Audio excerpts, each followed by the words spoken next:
Welcome to the show. I'm your host, Sean Lang. Now, I spent the last several years building and operating a digital agency that's grown past 75 people, and that's shaped how I think about what really matters when things start to get complex. Now, just a reminder, we've got a free community with tons of helpful agency resources, templates, AI tools, all that good stuff over at agencyuplift.co/group. And just another reminder, we are now posting the long form video episodes on YouTube. So just search us up on YouTube, Agency Uplift Podcast. And without further ado, today I'm joined by Zac Hunter, founder of Thelemata. Thelemata does winning PR and grassroots marketing. Zac, it's so awesome to have you on, man. Thanks, man. I appreciate it. It's good to be on. Absolutely. So tell us a bit more about Thelemata. Yeah, for sure. Thelemata is not the first agency I've started or tried to start, and not the first agency I've worked at. I think like a lot of folks, you try your hand at a couple of different things. You work for a couple of other people's companies and you think, I could probably do that. And then you try. Thelemata is really the culmination of years of being an eclectic generalist marketer and communicator. And, I had a couple of other very niche agencies I was trying to build over the last couple of years and ended up going all in on Thelemata, just kind of realizing that the fundamentals are still the fundamentals. It's super important to nail them. It's important to stay apprised to innovation that happens in a field like PR and in grassroots marketing. But at the end of the day, the kind of stuff that we're really good at tends to be helping people make the best use of space and time and attention as possible in the most human aspects of marketing and communications. So figuring out who your message is for or who your product is for, what message is going to resonate with them the most, and how to meet them where they're at organically. And any kind of earned media, any kind of media you don't pay for is likely something that we touch or have touched and are passionate about leveraging for people's companies. So that's pretty much it, man. It really is like a very classic approach to PR and comms, using whatever emerging technology we can to try to help our clients rise above the rest of the pack. But yeah, pretty much it. Very cool. So now we've chatted a few times before this, and I don't think I actually realized that you would also kind of try a few other niches previous to this. And I also know that you do have a very interesting origin story. Can we walk Yep. it back to, how this all first came about and kind of let people know your background a little bit? Yeah, for sure. Yeah, I do have a weird backstory. I started working when I was 12. I founded an anti-trafficking campaign, anti-human trafficking, really at the very beginning of human trafficking as an issue becoming a part of the zeitgeist. I can't take credit for it becoming as ubiquitous of an issue as it is now, but I was at least a small part of that awareness being created. And between the ages of 12 and 18, I ended up being a spokesperson for a few different organizations, working on documentary and feature film campaigns about or adjacent to the issue of anti-trafficking. And I think what I learned during that time, in addition to just being legitimately very passionate about issues of justice, was that uh, it's possible to help people who might not see themselves as needing whatever message you have for them. It's possible to at least help them reach a point of understanding if you can help them see themselves as a part of the value, as a part of the solution, not necessarily as a part of the problem. Because the audiences we were reaching with these anti-trafficking and social justice messages tended to be a little more socially conservative.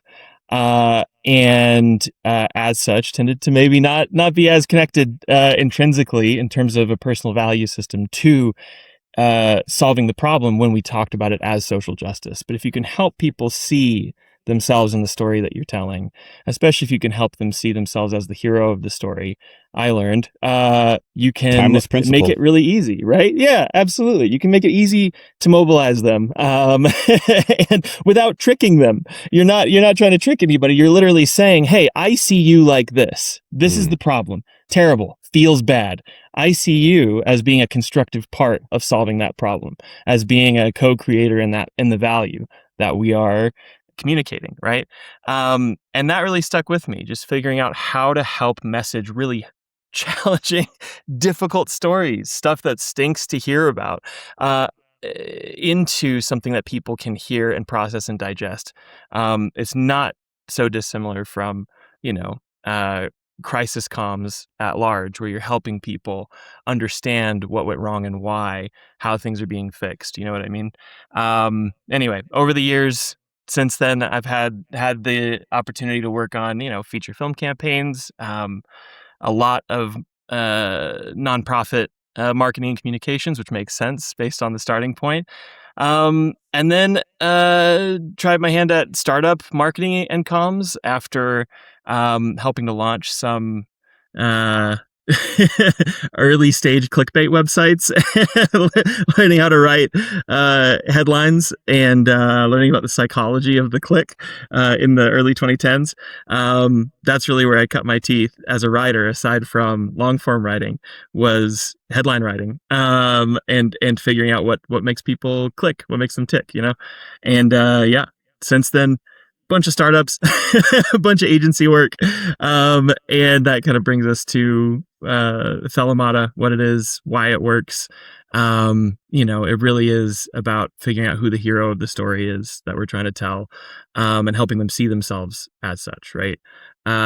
Which sounds really simple, but we wouldn't exist if it was easy, I guess. I don't think it's that hard, but I do think it takes a lot of effort and energy to get there, and a lot of thought put into understanding the audience intrinsically that sometimes you miss when you're in a churn and burn agency, for example, right? So yeah, it's kind of where I come from. Very cool. And I love the origin story. It feels like you've got like a very strong kind of a very strong why, or a very strong purpose, which I think not everybody can say in this industry. Some people honestly, and there's nothing wrong with this, just want to be an entrepreneur and scale an agency, and that's totally fine. But I think that when you can connect it to a deeper purpose, I think that that's much stronger fuel than just like the next revenue goal or something like that, which is also good. If you just have a revenue goal right now, that's fine. And once you hit that, then you're going to be wondering what's the next one, but maybe there's something bigger out there. So, yeah. Has it always been PR and comms for you, based on kind of like your background as like a writer, or how did you come to this specific space? Yeah, it has not always been PR and comms, because I started out, working as a public speaker and as an author. Um, that those were just those are just like the tools I had at my disposal. Those are the things people wanted me to do. Speaking at live events, taking media interviews, writing articles, writing a couple books. And so that's what people wanted, what they asked for, and where they were willing to meet me with the message that I had, right? So that was really my first paying gig was as a public speaker, and then as a published author, which is weird as far as first jobs go. It's really cool. Yeah, no, it was really cool. But so my first PR experience was as a spokesperson. I was receiving media training, not giving it, or pitching on my own behalf. Someone else was doing that, right? So I got a passenger seat view to that process. Outside of that, my first jobs were really in grassroots marketing, and helping to staff up like event marketing projects for a couple entertainment things, doing putting together like street teams and things like that, for like a couple of indie film launches, a couple of inspirational film launches as well. And so that's very grassroots, gritty, market by market stuff, and it's a combination of like group ticket sales, giveaways, local PR, micro influencer stuff. Like it all bled together, It was just us figuring out how the hell do we get people to go see a movie that has no marketing budget compared to every other film launching in this market, when we're only launching in on a handful of screens in a handful of markets. And so that was really some of the first stuff I got paid to do. That and writing headlines for a curated content site and curating content. So, I've done other things over time. I've been a startup CMO and fractional CMO a couple of times, just as my work history became more nuanced and rounded, as I had the opportunity to work in paid media a little bit and with paid media teams. I worked on an SEO team at a large agency, just doing content marketing. But it all coalesces around like how people consume information and where and why, and meeting them with that. So PR just became the thing because it was the thing that I was personally best at. So if I had to bootstrap anything, it was going to be that, because everything else was going to require more time and more money to get off the ground if I just wanted to do it myself for a couple months and see if it would work. And so far, so good. So short answer, So far, it so hasn't good. always been PR. Yeah. How long has Thelemata been around for now? Mm-hmm. Thelemata as such has only been around for like a year, which is wild. But it's as an entity, I've folded in the couple of other small agencies that I had started into Thelemata. So it really is the culmination of all of my freelance work and then my micro agency work. I had a firm called Hellhound PR that was all like alternative culture PR. I think we talked about that a little bit. Alt music and talent and alternative brands. So by alt I mean like subcultures and whatever metal and alternative clothing brands, stuff like that. Nice. And a consulting agency called The Life Agency that was entirely for faith-based faith-based nonprofits and talent. I just have deep experience in that space, and it happens to be something that I'm good at working on. So, but on its own, it didn't make a lot of sense to keep it going. We had a couple of clients, folded it into Thelemata. So, in terms of the work history of Thelemata, what it is now, like 8 years. In terms of Thelemata, the name, we've only been operating under that banner for like a year. Okay, makes sense. That's really, really helpful context, especially for the audience who hasn't spoken to you prior to this conversation here. What learnings do you think that you brought to Thelemata from the previous entities? Oh man, I don't know. I think especially early on, when we still pitch hard when we pitch, right? But I think early on in my career, I did so much hard selling, and I'm sure a lot of independent agency folks can relate to this, where it feels like you should always be selling. My posture now is almost never one of selling as such. And we close way more business that way. And I don't think it's revolutionary. Yeah, I mean, like the value doesn't speak for itself. That's not what I'm saying. Like you have to communicate it clearly. But and you might market your agency. You should.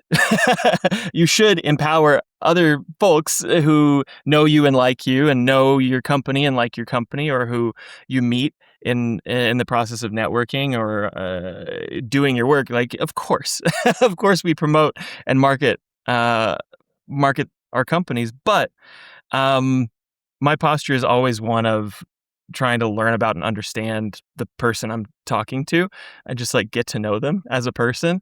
And there are a lot of companies that don't need us. And it's not that we wouldn't want their money in a different potential future, but in the present, maybe we're not a good fit for them.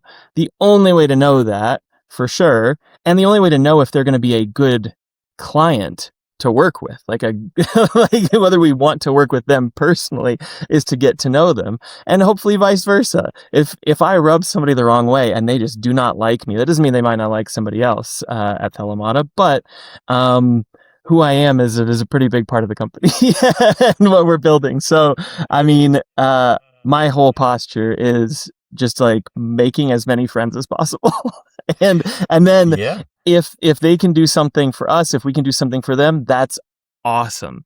But that will become obvious if you're putting in enough time and energy on three things, right? Number one, the making friends, the networking part of business and life.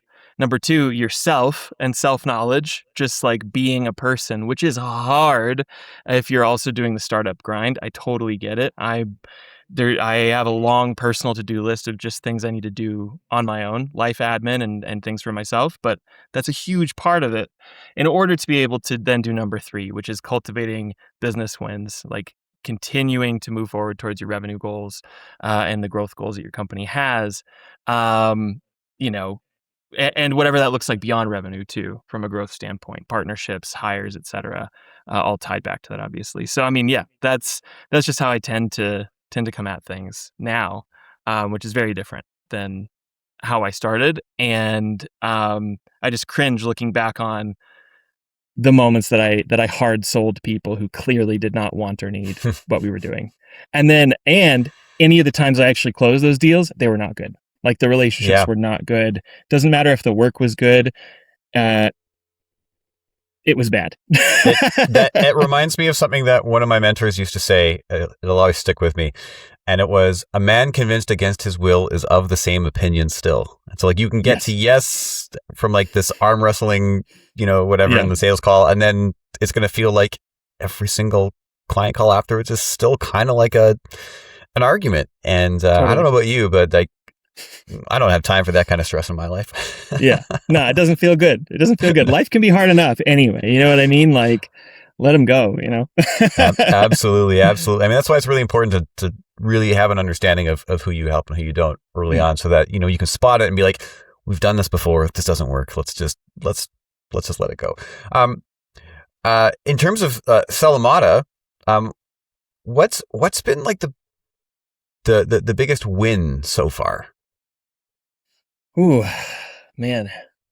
The biggest win, or like what you're most proud of since sort of conglomerating everything together? Man, that's a good question. I mean, there are a whole bunch of things. I'm trying to think of what the best one is. I mean, there's so much stuff that I feel there's so many things I'm proud of that I wouldn't tell anybody else to do. So maybe that's the caveat. Like there's stuff, there's a lot of unsustainable work that I'm really proud of. And none of it necessarily, I think, points in the direction of a pivot either at a company level. So take it with a grain of salt. But like one of our clients is a small outdoor education nonprofit, and they're an association of camps and conference centers throughout the U.S. And so, as an association, the value they provide to their members is negotiating, group purchasing rates on things like insurance or, food and merch and anything people need to run a camp or a conference center. And their beneficiaries or the people that they want to reach from a PR and marketing standpoint are, of course, leaders of camps and conference centers, potential donors, people who care about the value they provide to kids. They do like camping scholarships so that kids, from economically disadvantaged backgrounds or who live in urban centers and don't have access to the outdoors to the same extent as folks living in suburbia or in rural areas, so that they can go get out in nature in a safe place with trusted adults, right? So, they want to reach donors. And also, and where we came in was that they do a lot of recruiting, marketing, and comms for their members, right? So the member camps need talent. They need people to work the camps during the summers. And so, the association helps them market their job openings. And so that was our entry point, what we started working on with them. And last year, almost a year ago, there was a tragedy at a camp called Camp Mystic in Texas, in which there was a huge flood. I remember there were campers who died. Yeah.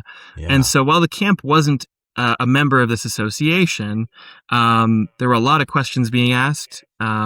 A lot of folks wondering what went wrong. Obviously, with any tragedy where there's a loss of life, especially children, who are away from their families, like just absolutely heartbreaking, super, super hard to contextualize and process for anybody. The question that everyone has is going to be why and how, right? Were there some things that were preventable, and so on, right? Not easy questions to answer.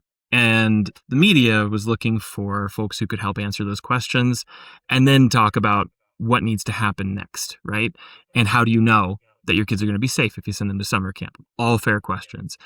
We were in the middle of doing this big recruiting push, and we pulled a hard pivot and said, we'll help you guys with crisis comms, because it's needed more now than what we're doing. It would be tone deaf for us to continue this recruiting push when Right. all of the media around camps, summer camps for kids, is focusing on this tragedy right now. So within like 3 days, we spun up a whole strategy for them. Started deploying tailored pitches to all different kinds of media, and coach the CEO and some other spokespeople. And at the end of that process, we landed them in New York Times, AP News, a bunch of local and regional outlets, some trade outlets. Some of these were for the first time, talking about some really challenging things, and it's horrible that those are the circumstances in which we had to do that. The thing that's not sustainable is that you can't always pivot to something that's that demanding when you're serving a client. Not everybody necessarily should, but I'm super proud of it because the work was excellent, the results were excellent, and the end result now is that not only do more people know about what can be done to keep kids safe at camp, um, but it also forced important legislative conversations about some of these things. Made it easier for the association to forge partnerships with state legislatures who are making decisions about how easy or hard it will be for people to access outdoor education, what the safety standards are for things like that, and it may not have been possible without us slamming things into reverse and saying, here's the direction that we're going now, right? So super proud of that, super proud of the results, and that team was exceptional in responding to it as well. So that's one I can say, like, I don't know if I tell everybody to do it, but I'm glad we did it, No, that's incredible, and it's again such a connected to purpose win. I mean, I wouldn't have expected you to say anything else. But on the flip side, because it's definitely not Yep. all sunshine and rainbows. Like, what if you could pick a standout challenge, or even just a top of mind challenge? What has been the most challenging so far, as you now sort of create Thelemata in this agency that you've envisioned? Yeah. I mean, I feel like the hardest thing is something that every PR person has heard from a client or a prospect, which is about measurement and about guarantees. We can Mm, measure absolutely everything we can measure. We also do not price based on a guaranteed number of links or placements.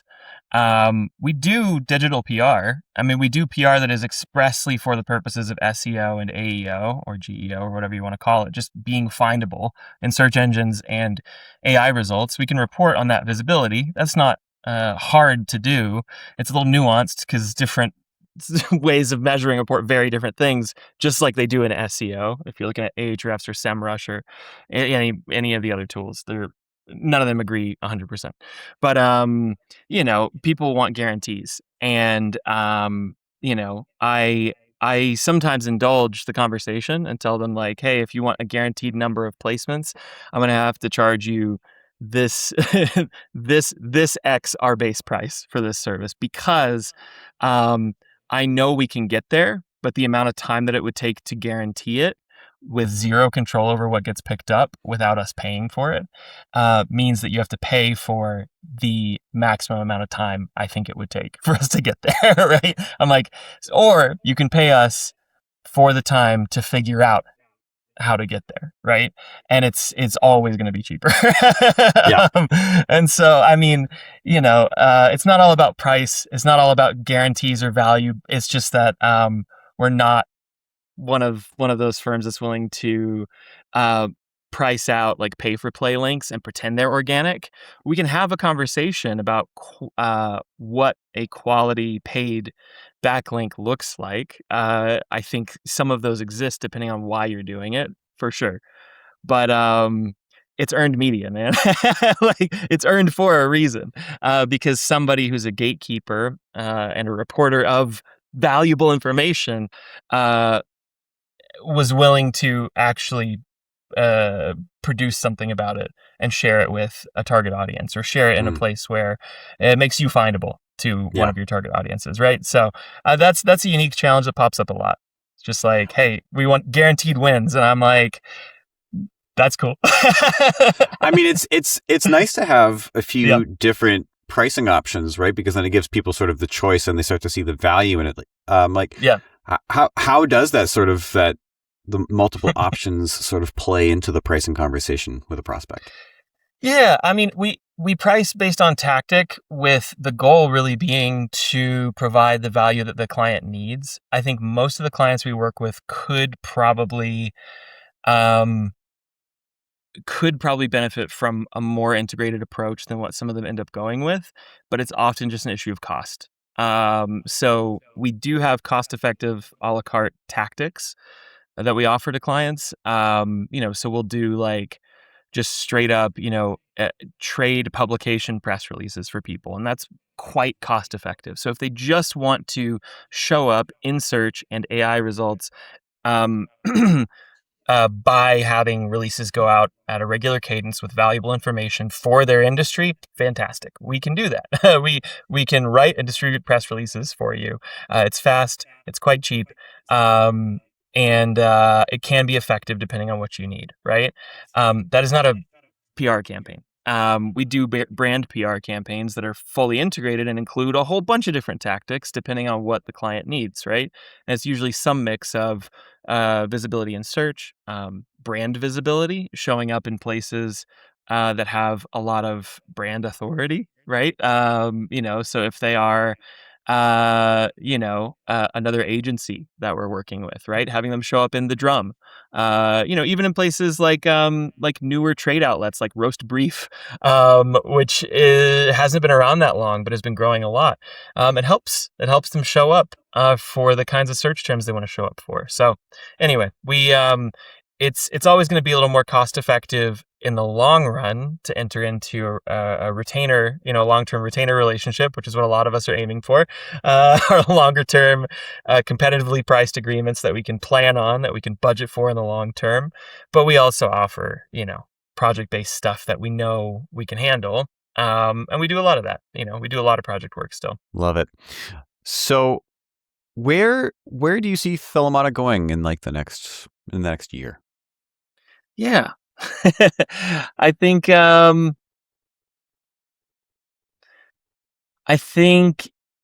it would be really surprising to me if over the next year we're not working. I'd say we're 85%.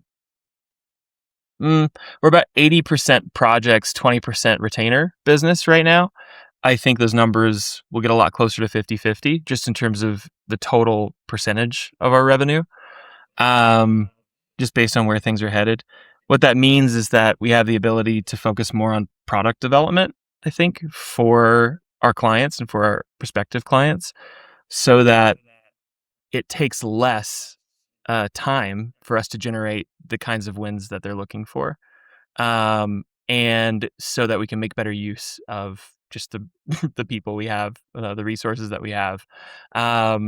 So I think over the course of the next year, we're looking at a more consistent, more sustainable agency, and also not only having agency products that we're offering, as in services that are productized, but also I'm trying to think of how much to say, but some really approachable, very specific PR software that should make it really easy for non-practitioners to do the kind of stuff that makes up most of our projects right now, for a few $100 rather than a few $1,000. So that's, Very cool. I think in the next year we're going to see that.